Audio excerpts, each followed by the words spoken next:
ಬುಡಕಟ್ಟು ಜನಾಂಗಗಳ ಆರಾಧ್ಯ ದೈವ ಗೌರಸಮುದ್ರ ಮಾರಮ್ಮ ದೊಡ್ಡ ಜಾತ್ರೆಯು ಇಲ್ಲಿನ ಗೌರಸಮುದ್ರ ತುಂಬಲ್ಲಿ ಲಕ್ಷಾಂತರ ಭಕ್ತರ ಸಮ್ಮುಖದಲ್ಲಿ ವೈಭವದಿಂದ ನಡೆಯಿತು. ಕರ್ನಾಟಕ ಮತ್ತು ಆಂಧ್ರ ಪ್ರದೇಶ ರಾಜ್ಯಗಳ ಗ್ರಾಮ ದೇವತೆ ಖ್ಯಾತಿಯ ಈ ಮಾರಮ್ಮ ಜಾತ್ರೆಯ ಬುಡಕಟ್ಟು ಸಂಸ್ಕೃತಿಯನ್ನು ಬಿಂಬಿಸುವ ಅಪ್ಪಟ ಗ್ರಾಮೀಣ ಸೊಡಗಿನಿಂದ ಕೂಡಿದೆ. ಜಿಲ್ಲೆಯಲ್ಲಿ ನಡೆಯುವ ಜಾತ್ರೆಗಳ ಪೈಕಿ ಎರಡನೇ ಅತಿ ದೊಡ್ಡ ಜಾತ್ರೆ ಇದಾಗಿದ್ದು, ಪ್ರತಿ ವರ್ಷ ಶ್ರಾವಣ ಮಾಸ ಆರಂಭದ ಪ್ರಥಮ ಮಂಗಳವಾರ ದೊಡ್ಡ ಜಾತ್ರೆ ನಡೆಸುವುದು ವಾಡಿಕೆ. 15 ದಿನಗಳ ಹಿಂದೆ ಜಾತ್ರೆಗೆ ಸರಗ ಚೆಲ್ಲುವ ಮೂಲಕ ಚಾಲನೆ ನೀಡಲಾಗಿತ್ತು. ಭಾನುವಾರದ ಪ್ರಮುಖ ಪಟ್ಟಗಳು ಆರಂಭವಾದವು. ಮಂಗಳವಾರ ಬೆಳಗಿನ ಜಾವದಿಂದಲೇ ತುಂಬಲಿಗೆ ಭಕ್ತರ ಆಗಮನ ಆರಂಭವಾಗಿತ್ತು.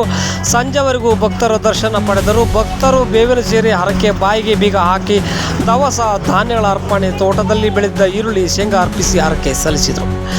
ಗ್ರಾಮದಲ್ಲಿರುವ ದೇವಸ್ಥಾನದಿಂದ ಬೆಳಗ್ಗೆ 10 ಗಂಟೆಗೆ ದೇವಿ ಉತ್ಸವ ಮೂರ್ತಿ ಮೆರವಣಿಗೆ ಆರಂಭವಾಯಿತು. ಬುಡಕಟ್ಟು ವಾದ್ಯಗಳೊಂದಿಗೆ 3 ಕಿಲೋಮೀಟರ್ ದೂರದಲ್ಲಿರುವ ತುಂಬಲು ಪ್ರದೇಶಕ್ಕೆ ಉತ್ಸವ ಮೂರ್ತಿ ಆಭರಣ ವಸ್ತುಗಳನ್ನು ತರಲಾಯಿತು. ದಾರಿಯುದ್ದಕ್ಕೂ ಭಕ್ತರು ಜಯಘೋಷ ಕೂಗಿ ಭಕ್ತಿ ಸಮರ್ಪಿಸಿದರು. ದವಸ ಧಾನ್ಯ, ಮೆಣಸು ತೋರಿದರು. ಕೆಲವರು ಕೋಳಿಗಳನ್ನು ಸಹ ತೋರಿದರು. ತೋರಿದ ಮೆಣಸಿನ ಭಕ್ತರು ಆರಿಸಿಕೊಂಡು ಮನೆಗೆ ತೆಗೆದುಕೊಂಡು ಹೋದರು. ಮೆಣಸು ತೆಗೆದುಕೊಂಡು ಹೋದಲ್ಲಿ ಚರ್ಮವ್ಯಾಧಿ, ರೋಗ ರುಜಿನ ದೂರವಾಗುತ್ತೆ ಎಂಬ ನಂಬಿಕೆ ಇಲ್ಲಿ ಭಕ್ತರದು. ಉರುಮೆ, ತಮಟೆ ಸದ್ದಿನ ಆರ್ಭಟದೊಂದಿಗೆ ತುಂಬಲು ಪ್ರವೇಶಿಸಿದ ದೇವಿಯ ಪ್ರದಕ್ಷಿಣೆ ಹಾಕಿದ ನಂತರ ಕಟ್ಟೆ ಮೇಲೆ ಪ್ರತಿಷ್ಠಾಪನೆ ಮಾಡಲಾಯಿತು. ನಂತರ ಭಕ್ತರು ಆಚರಣೆ. ತುಂಬಲಿನಲ್ಲಿ ಜನರು ಸಂಜೆಯ ನಂತರ ಇರುವಂತಿಲ್ಲ ಎಂಬ ಐತಿಹ್ಯವಿದೆ. ಈ ಕಾರಣಕ್ಕಾಗಿ ಭಕ್ತರು ದರ್ಶನ ಪಡೆದು ತಕ್ಷಣ ವಾಪಸ್ ಆಗುತ್ತಾರೆ. ಹೀಗಾಗಿ ಮಧ್ಯಾಹ್ನದ ಮರಿ ಜಾತ್ರೆ ಎಂದೇ ಕರೆಯಲಾಗುತ್ತಿದೆ. ಕಳೆದ 2 ವರ್ಷಗಳಿಂದ ಹೋಲಿಸಿದರೆ ಈ ವರ್ಷಕ್ಕೆ ಹೆಚ್ಚು ಜನ ಭಾಗವಹಿಸಿದರು ಎಂದು ಗೌರಸಮುದ್ರ ಗ್ರಾಮ ಪಂಚಾಯತಿ ಅಧ್ಯಕ್ಷ ಓಬಣ್ಣ ತಿಳಿಸಿದರು. ಎಲ್ಲ ಭಕ್ತಾದಿಗಳು ಕರ್ನಾಟಕ ಮತ್ತು ಆಂಧ್ರ, ತಮಿಳುನಾಡು ಸುಮಾರು ಒಂದು ರಾಜ್ಯದಲ್ಲಿ ಆಗಮಿಸಿದ್ದಾರೆ.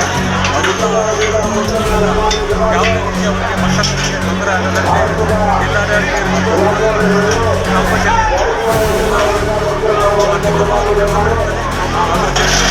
ಪೊಲೀಸ್ ಇಲಾಖೆಯು ಬಹಳ ಯಶಸ್ವಿಯಾಗಿ ಕೆಲಸ ಮಾಡಿದ್ದಾರೆ. ಅದರಂತೆ ನಮ್ಮ ಪಾಲಿಕೆಯಲ್ಲಿ ಸಹ ಅವರು ಹಗಲು ರಾತ್ರಿ ಕೆಲಸ ಮಾಡಿದ್ದಾರೆ. ಮತ್ತು ನಮ್ಮ ಶಾಸಕರ ಸೂಚನೆ ಮೇರೆಗೆ ಪ್ರತಿ ವರ್ಷದಂತೆ ಈ ವರ್ಷವೂ ಅದ್ಭುತವಾಗಿ ಆಗಿದೆ. ಸುಮಾರು 4 ರಿಂದ 6 ಲಕ್ಷ ಜನ ಈ ಜಾತ್ರೆಗೆ ಆಗಮಿಸಿದ್ದಾರೆ. ಅವರೆಲ್ಲರಿಗೂ ನಮ್ಮ ಪಂಚಾಯತಿ ಕಡೆಯಿಂದ, ನಮ್ಮ ಜಿಲ್ಲಾ ಆಡಳಿತ ಕಡೆಯಿಂದ, ತಾಲೂಕು ಆಡಳಿತ ಕಡೆಯಿಂದ ಧನ್ಯವಾದಗಳನ್ನು ಹೇಳುತ್ತೇವೆ. ಓಬಣ್ಣ, ಗ್ರಾಮ ಪಂಚಾಯತಿ ಅಧ್ಯಕ್ಷ.